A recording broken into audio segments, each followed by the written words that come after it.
আমপানের প্রভাবে প্লাবিত নিম্নাঞ্চল, উপকূলে ঝোড়ো বাতাস, সাগর উত্তাল, 10 নম্বর মহাবিপদ সংকেত।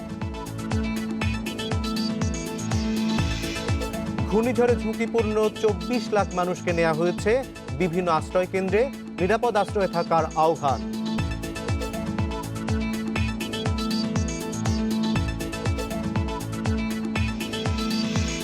পশ্চিমবঙ্গ ওড়িশার ভুবনেশ্বরে আমপানের তাণ্ডব, একজনের মৃত্যু, জলোচ্ছ্বাসে লণ্ডভণ্ড শত শত ঘরবাড়ি।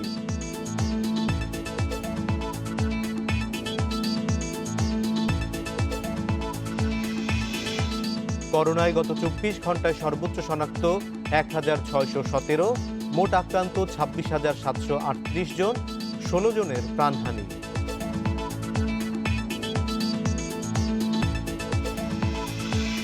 স্বাগত সমগ্র বাংলাদেশে, শুনছিলেন শিরোনাম, এবার বিস্তারিত খবর নিয়ে আপনাদের সঙ্গে আছি আমি অনিমেষ কর। ঘূর্ণিঝড় আমপানের প্রভাবে ঝড় বৃষ্টি শুরু হয়েছে উপকূলীয় অঞ্চলে। আবহাওয়া অফিস জানিয়েছে বঙ্গোপসাগরের উত্তর পূর্ব দিক দিয়ে অগ্রসর হচ্ছে আমপান। মোংলা ও পায়রা সমুদ্র বন্দরে জারি হয়েছে 10 নম্বর মহাবিপদ সংকেত। আজ বিকেল বা সন্ধ্যার মধ্যে সুন্দরবনের কাছ দিয়ে বাংলাদেশ পশ্চিমবঙ্গ উপকূল অতিক্রম করতে পারে ঝড়টি। ঘূর্ণিঝড়টি বেলা 3টায় মোংলা থেকে 200 কিলোমিটার ও পায়রা সমুদ্র বন্দর থেকে 250 কিলোমিটার দক্ষিণ পশ্চিমে অবস্থান করছিল।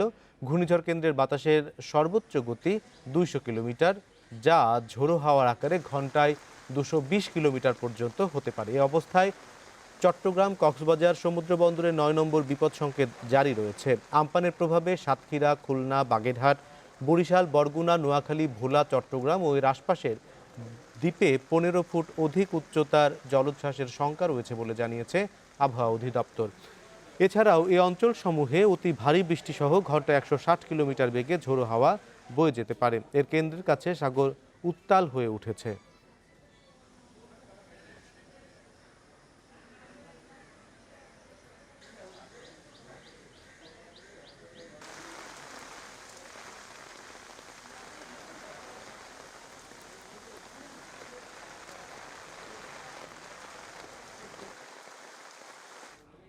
ঘূর্ণিঝড় আমপানের সর্বশেষ অবস্থা, আবহাওয়া পরিস্থিতি নিয়ে সর্বশেষ খবর জানাতে রাজধানীর আগারগাঁওয়ের আবহাওয়া অফিস থেকে যোগ দিচ্ছেন সহকর্মী খালেদ রায়হান। রায়হান, আমপানের সবশেষ অবস্থানে আবহাওয়া অফিস কি জানিয়েছে?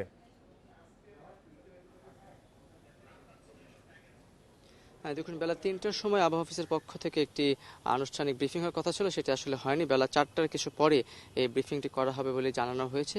তবে অনানুষ্ঠানিকভাবে যতটুকু জানতে পেরেছি যে যেমনটি আসলে বেলা 12টার যেই তাদের সর্বশেষ বুলেটিন ছিল বা তথ্য জানিয়েছিল, সেখানে বলা হয়েছিল যে পায়রা এবং মোংলা বন্দর থেকে সেটি প্রায় 300 কিলোমিটার দূরে অবস্থান করছে। সেটি কিন্তু এখন সরে এসে কাছাকাছি এসে প্রায় 100 থেকে 120 কিলোমিটার দূরে কিন্তু অবস্থান করছে। আপনি যেমনটি বলছিলেন যে এটি কিন্তু উপকূলীয় অঞ্চল, ইতিমধ্যেই ঝড় শুরু হয়ে গেছে, বৃষ্টি শুরু হয়েছে, বাতাস বইছে। জলোচ্ছ্বাসটি কিন্তু ঘূর্ণিঝড়টি কিন্তু ইতিমধ্যেই যে বাংলাদেশে আসলে আঘাত হানেনি, তবে পশ্চিমবঙ্গে কিন্তু যেটি বারবার করে বলা হচ্ছিল যে এটি পশ্চিমবঙ্গে আঘাত হানবে, তারপরে সেখান থেকে বাংলাদেশে এটি আঘাত হানবে। তো পশ্চিমবঙ্গে কিন্তু ইতিমধ্যেই একটি অংশ আসলে আঘাত হেনেছে এবং এটি কিন্তু ধীরে ধীরে বাংলাদেশের দিকে এগোচ্ছে। এবং যেটি বারবার করে বলা হচ্ছিল যে সন্ধ্যার পরে এই যে ঘূর্ণিঝড়টি সেটি কিন্তু আসলে বাংলাদেশে আঘাত হানবে এবং যেই গতি বেগের কথা বলা হচ্ছিল যে এটি 140 থেকে 150 কিলোমিটার গতি বেগে বাংলাদেশে আঘাত হানতে পারে। উপকূলীয় যে অঞ্চলগুলো রয়েছে, আমরা জানি যে আইলা এবং সিলেটের সময় যেই জেলাগুলোতে আসলে আঘাত হেনেছিল, সেই জেলাগুলোতেই আবারও এবার আঘাত হানার যেই সম্ভাবনা আছে সেটি কথা কিন্তু বলা হচ্ছে। পাশাপাশি এটিও কিন্তু বলা হচ্ছে যে সাগরের যে জলোচ্ছ্বাস সেটি কিন্তু 10 থেকে 15 ফিট ক্ষেত্র বিশেষে এটি হতে পারে বলেই কিন্তু আবহাওয়া অফিসের পক্ষ থেকে এখন পর্যন্ত জানানো হয়েছে। কিছুক্ষণ পর আবহাওয়া অফিসের পক্ষ থেকে আরও একটি তথ্য জানানো হবে যে আসলে পরবর্তী বা কতটুকু কাছাকাছি এসে গেছে, এখন গতিপথ কি পরিবর্তন হয়েছে কিনা, গতি বেগ যেটিকে বলা হচ্ছে সেটি কি কমেছে কিনা, সেই বিষয়টি নিয়ে কিন্তু আসলে জানানো হবে। ঘূর্ণিঝড় আমপানের প্রভাবে দেশের উপকূলীয় অঞ্চলগুলোতে সকাল থেকেই বৈরী আবহাওয়া, মাঝারি থেকে ভারী বৃষ্টির সাথে কোনো কোনো অঞ্চলে বইছে দমকা হাওয়া। নদী তীরবর্তী এলাকা ও চর এলাকায় মাইকিং করে জনগণকে নিরাপদ আশ্রয়ে যাওয়ার জন্য বলা হচ্ছে। এর মধ্যেই আশ্রয়কেন্দ্রে আসতে শুরু করেছে অনেকে। করোনা সতর্কতায় আশ্রয়কেন্দ্রে নেওয়া হচ্ছে বিশেষ ব্যবস্থা। ঘূর্ণিঝড় আম্পানের প্রভাবে উপকূলীয় অঞ্চল বাগেরহাটে সকাল থেকে চলছে বৃষ্টি ও ঝোড়ো হাওয়া। প্রধান নদীগুলোতে বাড়তে শুরু করেছে পানি। জেলার 977টি ঘূর্ণিঝড় আশ্রয় কেন্দ্রে এর মধ্যে 90,000-এর বেশি মানুষ আশ্রয় নিয়েছেন। এছাড়াও 3,000 গবাদি পশুকে নিরাপদে সরিয়ে নিয়েছে প্রশাসন। ভোলার ঢালচর, চরনিজাম ও কাদিরচর সহ বেশ কিছু নিম্নাঞ্চল এর মধ্যে 5 থেকে 7 ফুট পানির নিচে তলিয়ে গেছে। আমরা মাইকিনে শুনলে ঝড় হইবে মধ্যরাতে, এই জন্য আমরা তাড়াতাড়ি চলে আসি। আমাকে বাড়ি অনেক দূরে, ওই নদী এলাকায়, এই জন্য আমরা চলে আসি। আমাদের এখানে 10 নম্বরের মতো কোনো কিছু দেখা যাচ্ছে না, যে কারণে বৃদ্ধ যারা তাদেরকে রেখে গেছে, ঝড় যখন আসবে তখন অন্যরা উঠে আসবে তখন। ঘূর্ণিঝড়ের প্রভাবে উপকূলীয় জেলা ঝালকাঠিতে সকাল থেকে চলছে বৃষ্টি। বন্ধ রয়েছে লঞ্চ ও স্টিমার সহ অভ্যন্তরীণ রুটে নৌযান চলাচল। পটুয়াখালীতে 753টি আশ্রয় কেন্দ্রে এখন পর্যন্ত 2 লাখের বেশি মানুষ আশ্রয় নিয়েছে বলে জানিয়েছে প্রশাসন। প্রস্তুত রয়েছে 385টি মেডিকেল টিম। বন্যা তো সম্ভাবনা আছে, তাহলে তোরা সাইকেল সেন্টারে চলে যাও, সবাই তোমার কোনো অসুবিধা হবে না। বলছে আর মাইক্রো বলছে সেজন্য আসে, সব কিছু ঠিকঠাক আছে। আপনাদের মধ্যে যদি দেখেন যে কারোর ঠান্ডা, কারোর জ্বর, কাশি, গলা ব্যথা আছে, এটা এখানে আমাদের লোকজন আছে, আমাদের চেয়ারম্যান মেম্বারগুলো আছেন, ওনাদেরকে জানাবেন, তাহলে আমরা ওনাদেরকে আলাদা করে নিব। এদিকে সন্ধ্যা নাগাদ আঘাত হানতে পারে এই খবরে বরিশালের আশ্রয় কেন্দ্রে আসা বেশিরভাগ মানুষ আবার ফেরত গেছে নিজের বাড়িতে। তবে সন্ধ্যার আগে তারা আবার ফেরত আসবে বলে জানিয়েছেন ঘূর্ণিঝড় প্রস্তুত কর্মসূচির কর্মকর্তারা। লক্ষ্মীপুরে অনেককে আশ্রয় কেন্দ্রে আনা হয়েছে বলে জানিয়েছে জেলা প্রশাসক। তবে এখনও অনেক জেলে নদী থেকে নিরাপদ আশ্রয়ে ফেরত আসেনি। পিরোজপুরে এর মধ্যে 557টি আশ্রয় কেন্দ্রে অন্তত 60,000-এর বেশি মানুষ আশ্রয় নিয়েছে। করোনা প্রতিরোধের জন্য আশ্রয় কেন্দ্রে আসা সকলকে মাস্ক ব্যবহার বাধ্যতামূলক করার কথা জানিয়েছে জেলা প্রশাসন। রেশমি নন্দী, ইন্ডিপেন্ডেন্ট নিউজ। ঘূর্ণিঝড় আম্পান পরিস্থিতি নিয়ে এবার সাতক্ষীরা থেকে যোগ দিয়েছেন সহকর্মী আবুল কাশেম। আবুল কাশেম, যে কয়টি জেলা সবচেয়ে ঝুঁকিপূর্ণ অবস্থায় রয়েছে তার মধ্যে সাতক্ষীরাও একটি, এই মুহূর্তে সাতক্ষীরায় কী ধরনের প্রভাব পড়েছে? ঘূর্ণিঝড় আম্পানের যে প্রভাব, এটা সুস্পষ্ট রূপে দুপুরের পর থেকে উপকূলীয় এলাকায় দেখা যাচ্ছে। আবহাওয়া অফিসের কর্মকর্তারা বলছেন যে এই আম্পানের যে অগ্রবর্তী ভাগ, সেটি কিন্তু ধীরে ধীরে আছড়ে পড়তে শুরু করেছে এবং এটি সন্ধ্যা নাগাদ আসলে অতিক্রম করার এবং চূড়ান্ত রূপে আঘাত হানার কথা জানিয়েছেন স্থানীয় আবহাওয়া অফিসের কর্মকর্তারা। এদিকে যে উদ্ধার কাজ, সেই উদ্ধার কাজও কিন্তু ব্যাহত হচ্ছে। আপনি জানেন যে সাতক্ষীরার বিশেষ করে ঝুঁকিপূর্ণ দুটি ইউনিয়ন, এই দুটি ইউনিয়ন হলো, একটি হলো গাবুরা এবং একটি হচ্ছে পদ্মপুকুর, যেটি হচ্ছে স্থলভাগ থেকে সম্পূর্ণরূপে বিচ্ছিন্ন। এটাকে দ্বীপ ইউনিয়ন বলা হয়। তো এই দ্বীপ ইউনিয়নের লক্ষাধিক মানুষকে নিয়েই কিন্তু ঝুঁকিটা বেশি এবং এই দুটি ইউনিয়নের থেকে যদিও অধিকাংশ লোক ইতিমধ্যে নিরাপদ আশ্রয়ে চলে এসেছেন, তারপরেও এখনো কিন্তু বেশ কিছু লোক রয়েছে। আমি কথা বলেছিলাম নীলডুমুর ঘাটে যে সমস্ত উদ্ধারকর্মী দল ছিল তাদের সঙ্গে, তারা সেখানে বলছেন যে সমস্ত প্রস্তুতি নিয়ে বসে থাকা সত্ত্বেও বিশেষ করে খোলপিটুয়া নদীর উত্তাল ঢেউয়ের কারণে তারা কিন্তু দুপুর থেকে কোনো কাজ করতে পারছেন না। এছাড়া অন্যান্য ক্ষেত্রে যেটি আমি কয়েকটি আশ্রয় কেন্দ্র ঘুরেছি, সেক্ষেত্রে সেখানে দেখেছি যে লোকজনের মধ্যে আসলে এই দুর্যোগপূর্ণ অবস্থাতে এটি তাদের মনে থাকারও কথা না। এই যে স্বাস্থ্য বিধির কথা বলা হচ্ছিল, এই স্বাস্থ্য বিধিটা কিন্তু সেইভাবে প্রতিফলিত আমি দেখতে পাইনি। যদিও জেলা প্রশাসন আর অনেক আগে থেকে কিন্তু ব্যাপক প্রস্তুতি নিয়েছিল, সবকিছু তাদেরকে এই স্বাস্থ্যবিধি মেনেই যেন আশ্রয় কেন্দ্রে তোলা হয়, হাত ধোয়া সহ, তাপমাত্রা মাপা সহ অনেক ব্যবস্থায় কিন্তু জেলা প্রশাসন নিয়েছিল। কিন্তু সবশেষ আমরা যেটি দেখতে পেয়েছি যে এই স্বাস্থ্যবিধি কিন্তু সেখানে প্রতিফলিত হচ্ছে না। এছাড়া যদি আপনি অন্যান্য প্রস্তুতির কথা বলেন, জেলা প্রশাসনের যে প্রস্তুতি সেগুলো কিন্তু ঠিকই রয়েছে। এর পরবর্তীতে যে উদ্ধারকারী দল সেগুলো প্রস্তুত রাখা হয়েছে, 12,000 স্বেচ্ছাসেবক তারা কাজ করছেন। এছাড়া 103টি মেডিকেল টিম রয়েছে। আমরা ইতিমধ্যে যেটি জেনেছি যে 2,90,000 ব্যক্তিকে আসলে আশ্রয় কেন্দ্রে নিয়ে আসা সম্ভব হয়েছে এবং 30,000 গবাদি পশুগুলোকে আশ্রয় কেন্দ্রে আনা সম্ভব হয়েছে। আপনি জানেন যে আমরা সেই পরিস্থিতি বুঝতে পারছি। আপনাকে অনেক ধন্যবাদ আমাদের সঙ্গে যোগ দেওয়ার জন্য। ঘূর্ণিঝড় আম্পান মোকাবিলায় স্থানীয় প্রশাসনকে সজাগ থাকার নির্দেশ দিয়েছেন প্রধানমন্ত্রী শেখ হাসিনা। সকালে গণভবনে জাতীয় দুর্যোগ ব্যবস্থাপনা কাউন্সিলের সভায় এই নির্দেশ দেন তিনি। এ সময় প্রধানমন্ত্রী বলেন, প্রাকৃতিক দুর্যোগ ঠেকানোর সক্ষমতা না থাকলেও মানুষের জানমাল রক্ষার উদ্যোগ নিতে হবে। তিনি আশ্বস্ত করেন, ঘূর্ণিঝড় মোকাবিলায় উপকূলীয় অঞ্চলে পর্যাপ্ত সাইক্লোন শেল্টার তৈরি করা হয়েছে। সেসব এলাকায় সকলেই যেন সাইক্লোন শেল্টারে আশ্রয় পায় সে ব্যবস্থা করতে স্থানীয় প্রশাসনকে নির্দেশ দেন সরকার প্রধান।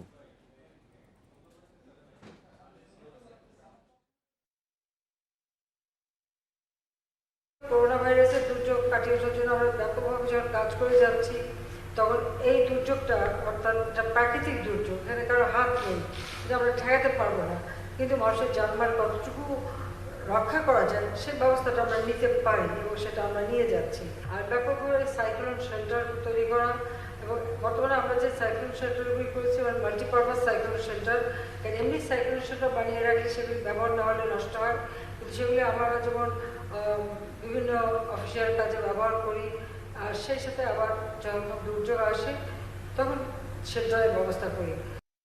ঘূর্ণিঝড় আম্পা মোকাবিলায় পটুয়াখালী, বরিশাল, ভোলা, পিরোজপুর, বরগুনা, হাতিয়া সহ এর আশপাশের এলাকায় এরই মধ্যে সব ধরনের প্রস্তুতি নিয়েছে প্রশাসন। আবহাওয়া অফিস জানিয়েছে ঘূর্ণিঝড়টি অতিক্রমকালে এসব এলাকায় হতে পারে 10 থেকে 15 ফুট উচ্চতার জলোচ্ছ্বাস। ঘূর্ণিঝড় মোকাবিলার প্রস্তুতি ও সেখানকার আবহাওয়া আরও খবর জানাতে হাতিয়া থেকে যোগ দিচ্ছেন সহকর্মী রুহুল আমিন। রুহুল আমিন, আবহাওয়ার এখনকার পরিস্থিতি কি রকম? আমি এখন সুবর্ণচরে আছি। নোয়াখালীর উপকূলীয় জেলাগুলোর অবস্থা এই মুহূর্তে খারাপের দিকে যাচ্ছে। স্থানীয়রা যারা উপকূলীয় অঞ্চলে বাস করেন, আমরা তাদের অনেকের সঙ্গে কথা বলেছি। তারা বলেছেন গত দুদিনের যে পরিস্থিতি এই 1 ঘন্টা আগে থেকেই খুব খারাপের দিকে যাচ্ছে। আমি এখন যেই জায়গাটিতে দাঁড়িয়ে আছি এখানেও জোয়ারের পানি এখন ভাটার সময় হলেও আমরা চেষ্টা করছি যে এই মুহূর্তে অনেক বড় বড় ঢেউ দেখতে পাচ্ছি এবং জোরে বাতাস বইছে। এখানে দাঁড়িয়ে থাকা কষ্টকর হয়ে দাঁড়িয়েছে এবং আমরা দেখছি যে গাছপালা উপড়ে ফেলার মতো বাতাস প্রচন্ড গতিতে বইছে। স্থানীয়রা বলছেন যে রাত নাগাদ এই মানুষের আরো অনেক বেড়ে যাবে এবং এর আগে যে বেশ বড় বড়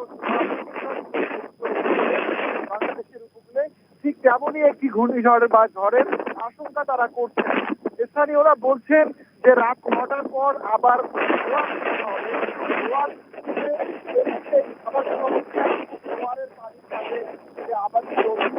তাদের যে বাড়ি ঘরে উঠে এবং এই এখনকার যে সাগরের যে উত্তাল নদী উত্তাল এই অবস্থায় আজকে রাতে যখন জোয়ার শুরু হবে তখন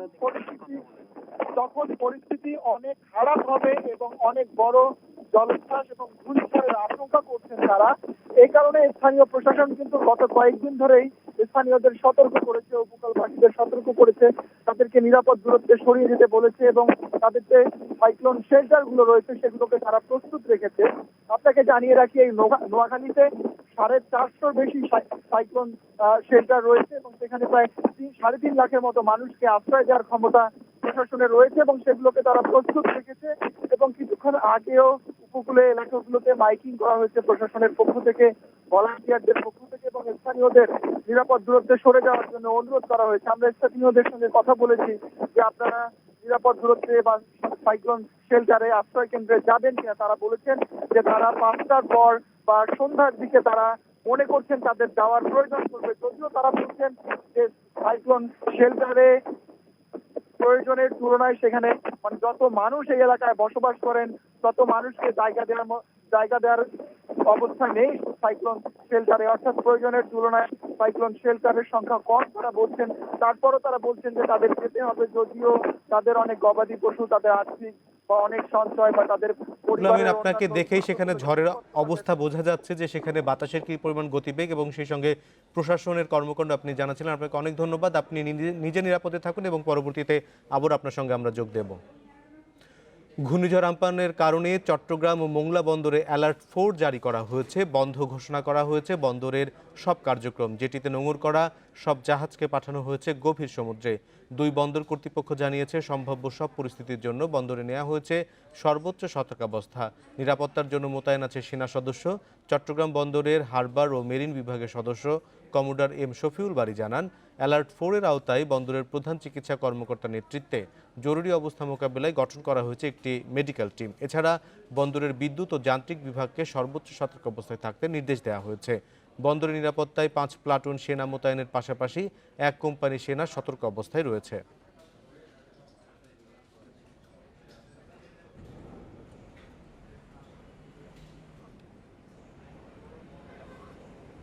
বড় একটা সাইক্লোন আমাদের বন্দরের উপর দিয়ে যায়, অনেক ক্ষয়ক্ষতি হওয়ার সম্ভাবনা রয়েছে।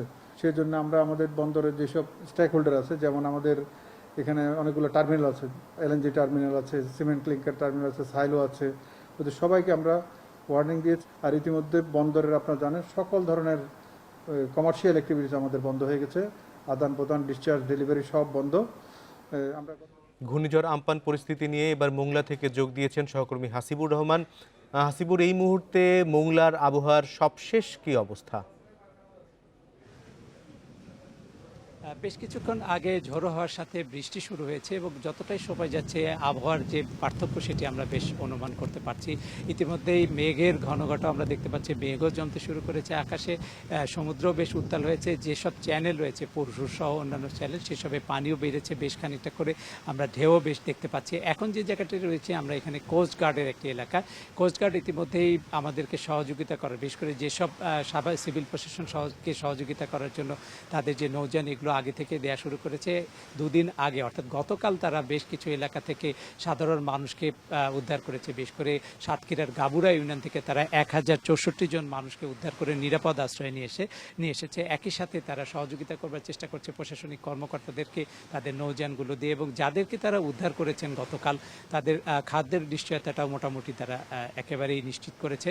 সেই সাথে তারা আরও যে কাজগুলো করছে, যে দুবলার চর যেটি খুব আলোচিত এলাকা, খুব পরিচিত নাম সুন্দরবনে, সেখানেও তারা মাঝি জেলেদের রক্ষার জন্য নানা ধরনের পদক্ষেপ নিয়েছে। এর পাশাপাশি বিজিবিও কাজ করছে, নৌবাহিনীর লোকজনও কাজ করছে। সব মিলিয়ে এই দুর্যোগ মোকাবেলা করবার জন্য সরকারের সবগুলো বাহিনী একসাথে কাজ করেছে, সিভিল প্রশাসনকে সহযোগিতা করছে এবং তারা নিজেদের তথ্য বিনিময় করছে এবং যে যেভাবে পারছে মানুষদের উদ্ধারের চেষ্টা করছে। আপনি কিন্তু জানিয়ে রাখি যে উপকূলীয় 4টি জেলায় এখন প্রায় 4000-এর মতো আশ্রয় শিবির খোলা হয়েছে, যেটি স্থায়ী এবং অস্থায়ী। সেখানে এখন পর্যন্ত আমার কাছে যে তথ্য রয়েছে তাতে প্রায় 7 লাখের মতো মানুষ এসেছে বলে প্রশাসনিক কর্মকর্তারা আমাদেরকে জানিয়েছেন।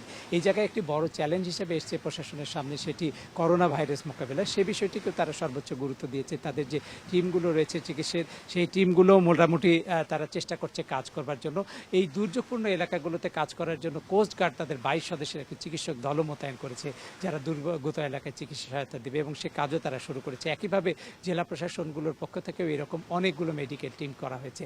আমি কয়েকটি কেন্দ্রে গিয়ে দেখেছি যে সবাইকেই চিকিৎসা সুবিধার আওতায় আনার জন্য মেডিকেল টিমের সাথে যারা রয়েছে তাদেরকে তৎপর অবস্থায় দেখেছি।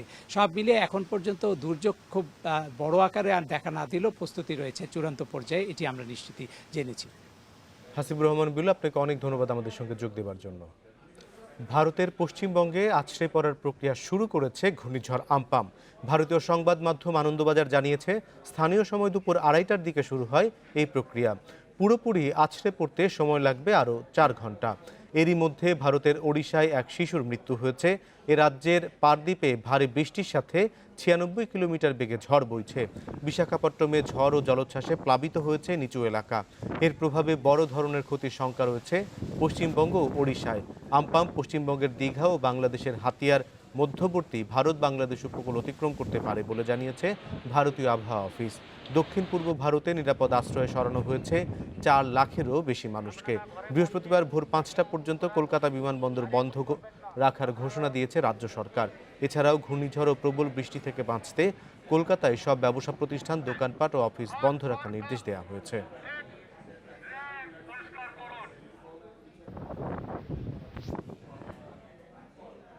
ভোলার ঢালচর, চর নিজাম ও কাজির চর সহ নিম্নাঞ্চল 5 থেকে 7 ফুট পানিতে তলিয়ে গেছে। বেলা বাড়ার সাথে সাথে বাড়ছে পানির পরিমাণও। এসব এলাকায় অধিকাংশ মানুষকে সরিয়ে নেওয়া হয়েছে আশ্রয় কেন্দ্রে। আরও জানাতে ভোলা থেকে যোগ দিচ্ছেন সহকর্মী নজরুল হক। নজরুল, ভোলার নিম্নাঞ্চল তলিয়ে এখন কি অবস্থা? সেখানে অনেক ফসলেরও ক্ষয়ক্ষতির আশঙ্কা করা হচ্ছে, সেগুলির কি অবস্থা?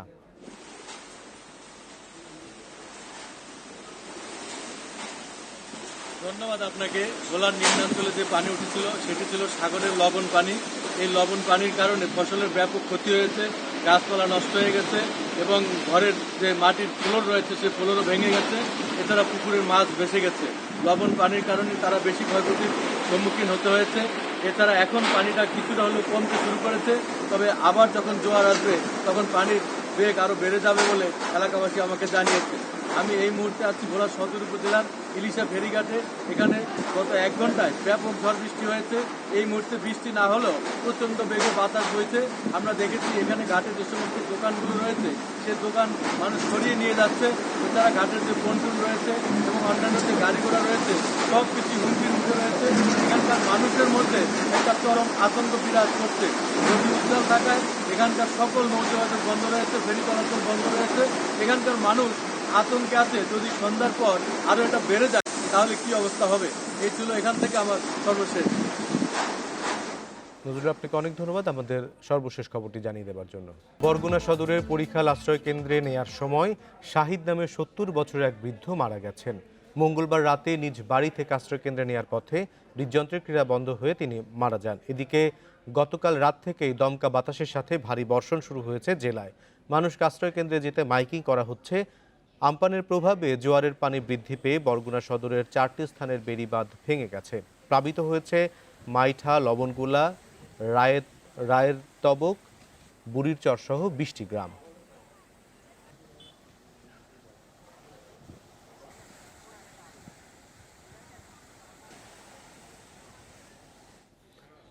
এ নিয়ে আরও জানাতে বরগুনা থেকে যুক্ত হয়েছেন সহকর্মী আরিফ হোসেন। আরিফ, বরগুনায় ঝড়ের প্রভাবে কি ধরনের অবস্থার সৃষ্টি হয়েছে এই মুহূর্তে?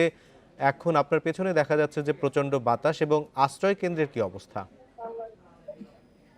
হ্যাঁ, আসলে আজকে সকাল থেকেই দমকা শুরু হয়েছে। আসলে যতই বাতাসের বিপরীত বাড়ছে জনগণের আতঙ্ক ছড়াচ্ছে। তো এখনো এই মুহূর্তে আসলে এখনো অনেক লোক আসলে যায়নি। তারা আরো কিছুক্ষণ অপেক্ষা করবেন এরকম বলছেন। তারা আকাশের অবস্থা আগের চেয়ে অনেক খারাপ দেখছেন এবং তারা বলছেন তারা আশ্রয় কেন্দ্রে যাবেন। যদিও ইতিমধ্যে বেশ কিছু সাইকেল শেল্টারে আশ্রয় প্রার্থী এখন আছেন, তাদের জন্য খাবারের ব্যবস্থা, জেলা প্রশাসনের পক্ষ থেকে খাবারের ব্যবস্থা করা হয়েছে এবং স্বাস্থ্য সুরক্ষা যাতে করোনা ভাইরাসের প্রভাব থেকে যাতে স্বাস্থ্য সুরক্ষা নিশ্চিত করা যায়, শারীরিক দূরত্ব নিশ্চিত করার জন্য জেলায় 610টি সাইক্লোন শেল্টার প্রস্তুত রাখা হয়েছে, যাতে সামাজিক দূরত্ব নিশ্চিত রেখে তারপর তাদেরকে রাখা হবে। তো জেলা প্রশাসনের পক্ষ থেকে তাদেরকে হ্যান্ড স্যানিটাইজার, মাস্ক, হাত ধোয়ার জন্য সাবান এই বিলি করা হচ্ছে। এর পাশাপাশি জেলা প্রশাসনের পক্ষ থেকে, পুলিশ সুপারের পক্ষ থেকে জেলা পুলিশের একাধিক টিম আসলে আশ্রয় প্রার্থীদের আশ্রয় কেন্দ্রে নেওয়ার জন্য তারা কেন যাচ্ছে না, বিভিন্ন ভাবে তারা কাজ করছে। জীবনের ঝুঁকি নিয়ে দুর্যোগকালীন সময় আসলে পুলিশের একাধিক টিমকে দেখা যাচ্ছে। তাছাড়া আমাদের স্বেচ্ছাসেবক রয়েছে বরগুনা জেলায় প্রায় 8,000-এর মতো। এর পাশাপাশি 600 আনসার কর্মী রয়েছে যারা নিরবিচ্ছিন্নভাবে দুর্যোগকালীন সময় তারা কাজ করে যাচ্ছেন। তাদের প্রত্যেকের বিষয়ে আসলে জেলা প্রশাসকের পক্ষ থেকে বলা হয়েছে জেলায় সাইক্লোন শেল্টারগুলোতে 3.5 লক্ষ লোক আসলে ধারণ ক্ষমতা সম্পন্ন করা হয়েছে। তার ভিতরে 2 লক্ষ লোক বেশি ঝুঁকিতে আছে এবং সেই 2 লক্ষ লোকই যাতে সাইক্লোন শেল্টারে নেওয়া যায় সেজন্য এই সব প্রস্তুতিগুলো নেওয়া দরকার ছিল এবং সেগুলো নিয়েছে। এবং জেলা প্রশাসনের পক্ষ থেকে দুর্যোগ পরবর্তীকালীন মোকাবেলার যে ক্ষয়ক্ষতিগুলো মোকাবেলা করার জন্য জেলা প্রশাসনের লক্ষ টাকা নগদ রাখা হয়েছে এবং 2000 মেট্রিক টন চাল। আরিফ হোসেন, প্রশাসনের যে ব্যবস্থা সেটি আমরা বুঝতে পারলাম। আপনাকে অনেক ধন্যবাদ আমাদের সঙ্গে যোগ দেওয়ার জন্য। ঘূর্ণিঝড় পরিস্থিতি জানাতে এই মুহূর্তে কক্সবাজার থেকে আমাদের সঙ্গে যুক্ত হয়েছেন সহকর্মী তৌফিকুল ইসলাম। কক্সবাজারে কি কোনো ধরনের প্রভাব দেখতে পাচ্ছেন কিনা আপনি ঘূর্ণিঝড়ের? অনিমেষ, কক্সবাজারের ঘূর্ণিঝড়ের প্রভাব ইতিমধ্যে আমরা দেখতে পাচ্ছি, তবে এক এক সময় কিন্তু এক এক চিত্র দেখছি। হঠাৎ করে প্রচন্ড বেগে বৃষ্টিপাত হচ্ছে এবং সেটা আবার হঠাৎ করে দেখে রোদের দেখা মিলছে। এখন কিন্তু রোদ নেই, বেশ মেঘলাচ্ছন্ন বিকাশ করছে। আমি যদি একটু দেখাতে চাই, আমার পিছনে সমুদ্র সৈকতের ঢেউ, বেশ বড় বড় ঢেউ আমরা দেখতে পাচ্ছি। সমুদ্র বেশ উত্তাল রয়েছে। স্বাভাবিক যে পানির যে উচ্চতা 5 থেকে 6 ফিট পানির উচ্চতা এখানে বৃদ্ধি পেয়েছে। তবে আমি কথা বলেছি এখানকার আবহাওয়া অফিসের সাথে, তারা বলছেন এই যে ঘূর্ণিঝড় যে আমফান, এটির প্রভাবে কিন্তু সমুদ্র উত্তাল রয়েছে। রয়েছে সেটি এখনো থাকবে। তবে কক্সবাজার এখন পর্যন্ত 9 নম্বর বিপদ সংকেত দেখিয়ে যেতে বলা হয়েছে। এই যে কক্সবাজারের ঘূর্ণিঝড় আমফান মোকাবেলায় কক্সবাজার জেলা প্রশাসকের পক্ষ থেকে ইতিমধ্যে সার্বিক প্রস্তুতি তারা সম্পন্ন করেছে এবং ইতিমধ্যে কক্সবাজারের 500 সাইক্লোন শেল্টারে উপকূলীয় এলাকার মানুষ নিরাপদে আশ্রয়ে চলে আসতে শুরু করেছে। সেই সাথে আপনাকে একটা বিষয় আপনাকে বলতে হয়, এই যে এখন করোনার প্রভাবে একেবারে নিরাপদ দূরত্ব বজায় রেখে চলাচলের জন্য বলা হচ্ছে। সেই কারণে এখন এই যে কক্সবাজার উপকূলীয় এলাকায় সেখানে নিরাপদ দূরত্বে কিভাবে থাকা যায় সেই বিষয়ে তারা নিশ্চিত করেছেন। একটু আগে আমার কক্সবাজার জেলা প্রশাসকের সাথে কথা বলেছি, তিনি আমাকে জানিয়েছেন ইতিমধ্যে কক্সবাজারের 12,000 মানুষ আশ্রয় শিবিরে চলে গেছে বলে আমরা জানতে পেরেছি। এবং সেই সাথে আরেকটি বিষয় আপনাদেরকে জানাতে চাই, এই যে কক্সবাজারের উখিয়া এবং টেকনাফে বিশাল একটা রোহিঙ্গা ক্যাম্প রয়েছে। রোহিঙ্গা ক্যাম্পে যদি ঘূর্ণিঝড়ের প্রভাব হয়, বেশি জোড়ো হাওয়া যদি হয়, তাহলে কিন্তু সেখানে যে ঘর বাড়ি বিধ্বস্ত হওয়ার সম্ভাবনা রয়েছে। সেই প্রেক্ষিতে কাজ করছে সেখানে স্বেচ্ছাসেবক রয়েছে। পাশাপাশি কক্সবাজারে 5,000 স্বেচ্ছাসেবক তারা কাজ করছেন উপকূলীয় এলাকায়। কক্সবাজারের পরিস্থিতি বুঝতে পারছি। আপনাকে অনেক ধন্যবাদ আমাদের সঙ্গে যুক্ত হবার জন্য। দেশে করোনায় আক্রান্ত হয়ে 24 ঘন্টায় আরও 16 জনের মৃত্যু হয়েছে। এ নিয়ে মৃতের সংখ্যা বেড়ে হয়েছে 386। 74তম দিনে এসে নমুনা পরীক্ষা হয়েছে রেকর্ড 10,207 জনের। আর সংক্রমণ পাওয়া গেছে 1,617 জনের। এ নিয়ে করোনা আক্রান্তের সংখ্যা ছাড়ালো 26,000। বুধবার দুপুরে স্বাস্থ্য অধিদপ্তরের নিয়মিত অনলাইন ব্রিফিংয়ে এসব তথ্য জানানো হয়। বুধবার দুপুর পর্যন্ত 24 ঘন্টায় নমুনা পরীক্ষা হয়েছে রেকর্ড 10,207 জনের। এর মধ্যে সর্বোচ্চ 1,617 জনের করোনা সংক্রমণ পাওয়া গেছে, আর মারা গেছেন 16 জন। এখন পর্যন্ত 26,738 জন করোনা শনাক্ত হলেন, আর মোট মারা গেছেন 386 জন। স্বাস্থ্য অধিদপ্তরের ব্রিফিংয়ে জানানো হয়, 24 ঘন্টায় মারা যাওয়া 16 জনের মধ্যে পুরুষ 13 জন ও নারী 3 জন। মৃতদের মধ্যে ঢাকা বিভাগের 7 জন, চট্টগ্রাম বিভাগের 5 জন, সিলেটের 1 জন ও রংপুর বিভাগের 3 জন। মৃত্যুর বয়স ভিত্তিক বিশ্লেষণে 0 থেকে 10 বছরের মধ্যে 1 জন, 21 থেকে 30 বছরের মধ্যে 1 জন, 31 থেকে 40 বছরের মধ্যে 1 জন, 41 থেকে 50 বছরের মধ্যে 1 জন, 51 থেকে 60 বছরের মধ্যে 5 জন, 61 থেকে 70 বছরের মধ্যে 4 জন, 81 থেকে 80 বছরের মধ্যে 2 জন এবং 81 থেকে 90 বছরের মধ্যে 1 জন। 24 ঘন্টায় সুস্থ হয়েছেন 214 জন। এ নিয়ে সর্বমোট 5,207 জন সুস্থ হলেন। আইসোলেশনে নেওয়া হয়েছে 300 জনকে। একই সময়ে ছাড় পেয়েছেন 100 জন, আর আইসোলেশনে আছেন 3,816 জন। গত 24 ঘন্টায় আইসোলেশনে নতুন করে এসেছেন 300 জন, ছাড় পেয়েছেন 100 জন। বর্তমানে আইসোলেশনে আছেন 3,816 জন। এ পর্যন্ত ছাড় পেয়েছেন 1,893 জন। মোট আইসোলেশন শয্যা 13,284টি। এছাড়া আরো 67টি শয্যা ময়মনসিংহের মেডিকেল কলেজ এবং নার্সিং ডরমেটরিতে প্রস্তুতি চলছে। দেশে এখন 43টি ল্যাবে করোনা পরীক্ষা করা হচ্ছে। 8 মার্চ দেশে প্রথম করোনা শনাক্তের ঘোষণা আসে। প্রথম মৃত্যু ঘটে 18 মার্চ। নূরে জান্নাত, ইন্ডিপেন্ডেন্ট নিউজ। পবিত্র লাইলাতুল কদর আজ। এবার করোনা সংক্রমণের মধ্যেই যথাযোগ্য মর্যাদা এবং ধর্মীয় ভাব গাম্ভীর্যের মধ্য দিয়ে মহিমান্বিত এই রজনী পালন করবেন ধর্মপ্রাণ মুসলমানরা। হাদিস অনুযায়ী 20 রমজানের পর যে কোনো বিজোড় রাতে কদর হতে পারে, তবে 26 রমজান দিবাগত রাতেই লাইলাতুল কদর আসে বলে আলেমদের অভিমত। বিশ্বের বিভিন্ন দেশের মুসলমানদের মতো বাংলাদেশের মুসলমানরাও নিজেদের গুনাহ মাপ এবং অধিক সওয়াব হাসিলের আশায় নফল ইবাদাত, কোরআন তিলাওয়াত, জিকির আজগার আর বিশেষ মোনাজাতের মধ্য দিয়ে রাতটি অতিবাহিত করেন। শবে কদরের পরদিন বৃহস্পতিবার সরকারি ছুটির দিন। এ রাতকে উপলক্ষ করে রাজধানী ঢাকার মসজিদে মসজিদে ওয়াজ মাহফিল ও বিশেষ মোনাজাত হয়। পবিত্র এ রাতে অনেকেই কবরস্থানে গিয়ে স্বজনদের আত্মার মাগফিরাত কামনা করে দোয়া করেন। করোনায় সংকটে পড়া মধ্যবিত্তের পাশে দাঁড়িয়েছে সিলেট জেলা পুলিশ। যারা ত্রাণের লাইনে দাঁড়িয়ে বা প্রকাশ্যে সহায়তা নিতে সংকোচ বোধ করেন তাদের জন্য চালু হয়েছে হটলাইন, আর কল পেলে বাড়ি বাড়ি সাহায্য পৌঁছে দিচ্ছে পুলিশ সদস্যরা। করোনা সংক্রমণ রোধে গত 12 এপ্রিল সিলেট জেলায় লকডাউন ঘোষণা হয়। চলাচলে নিষেধাজ্ঞা ও জীবিকা থমকে যাওয়ায় গত 1 মাসে অর্থ সংকটে পড়েছে অনেক পরিবার। তাদের কথা চিন্তা করে সিলেটে পুলিশ কর্মকর্তাদের ব্যক্তিগত ও কল্যাণ ফান্ড থেকে চালু করা হয়েছে সহায়তা কর্মসূচি। দুর্গত মানুষদের খাদ্য সহায়তা দেওয়ার কথা জানিয়ে যোগাযোগের জন্য ফেসবুকে একটি মোবাইল ফোন নম্বর দিয়েছে সিলেট জেলা পুলিশ। ফোন পেলেই সংশ্লিষ্ট পরিবারের ঠিকানায় নীরবে খাবার ও ত্রাণ পৌঁছে দিচ্ছে তারা। অফিসাররা প্রত্যেকটা ইউনিয়নে, সংশ্লিষ্ট ইউনিয়নে খবর রাখছে যে এই ইউনিয়নে কারা ত্রাণ পায়নি, কারা পাওয়ার যোগ্য। পাশাপাশি বিভিন্ন তৃণমূল পর্যায়ের অনেক ব্যক্তিও আমাদেরকে ফোন দেয় যে এই লোকটা খুব অনাহারে আছে বা কষ্টের দিন যাপন করতেছে। তখন আমরা সেই অনুযায়ী যাচাই বাছাই করে দেখি যে না সঠিক, আমরা তখন ত্রাণ নিয়ে তাদের কাছে যাই।